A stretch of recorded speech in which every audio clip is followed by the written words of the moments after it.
आज की कहानी जो बहुत ही रोमांचक है, जिसका नाम है हितार्थ और जादुई पुस्तक का रहस्य।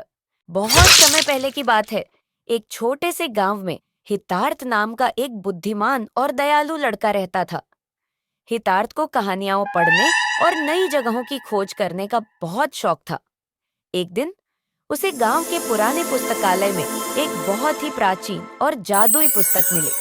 उस पुस्तक के पन्ने सुनहरे थे और उसके ऊपर लिखा था, ज्ञान ही सबसे बड़ा खजाना है।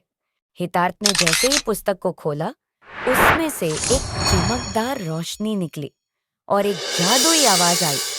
ओ हितार्थ, यह पुस्तक तुम्हें अद्भुत जगहों पर ले जाएगी, लेकिन तुम्हें हर जगह एक चुनौती का सामना करना होगा। अगर तुम सफल हुए तो तुम्हें असली खजाना मिलेगा। हितार्थ ने उत्साह से कहा, मैं तैयार हूँ। और पुस्तक ने उसे खींचकर एक अद्भुत यात्रा पर ले जाना शुरू कर दिया। पहला स्थान, रहस्यमयी पुल।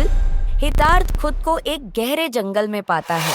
उसके सामने एक टूटा हुआ पुल है और नीचे एक खतरनाक नदी बह रही है। अचानक एक बूढ़ा आदमी प्रकट होता है और कहता है, इस पुल को पार करने के लिए तुम्हें मुझसे यह सवाल हल करना होगा। ऐसी कौन सी चीज है जो बांटने से बढ़ती है? हितार्थ कुछ देर सोचता है और फिर मुस्कुराकर कहता है, खुशी। बूढ़ा आदमी खुशी से झूम उठता है और कहता है, तुम सही हो। अब यह पुल तुम्हारे लिए खुद ही बन जाएगा। जैसे ही हितार्थ आगे बढ़ता है, पुल पूरा हो जाता है।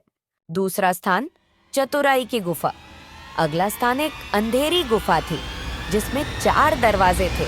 गुफा के अंदर एक आवाज गूंजती है, इनमें से केवल एक दरवाजा तुम्हें सुरक्षित बाहर ले जाएगा, लेकिन तुम्हें सही दरवाजा चुनने के लिए मेरी पहेली का उत्तर देना होगा। पहेली थी, मैं न दिखती हूँ न सुनाई देती हूँ, पर हर जगह मौजूद रहती हूँ। मैं सबको जोड़ती हूँ। मैं कौन हूँ? हितार्थ ने तुरंत उत्तर दिया, प्रेम। दरवाजों में से एक चमकने लगा और वह दरवाजा सही निकला। हितार्थ खुशी खुशी आगे बढ़ गया।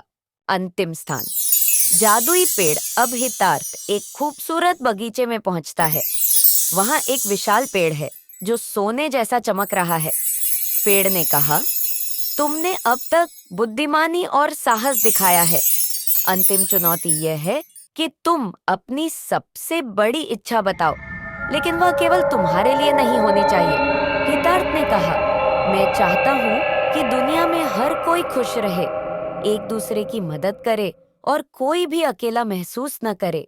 पेड़ ने मुस्कुराते हुए कहा, तुम्हारी सोच महान है।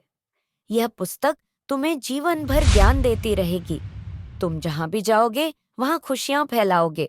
हितार्थ का खजाना। हितार्थ गांव लौटा और उसने अपनी यात्रा की कहानियां सभी को सुनाई। उसने गांव के लोगों को सिखाया कि ज्ञान और दया ही असली खजाना है। उसके कारण गांव में खुशहाली और एकता फैल गई। नैतिक शिक्षा, दूसरों की भलाई के लिए सोचना और ज्ञान को साझा करना ही सच्ची महानता है।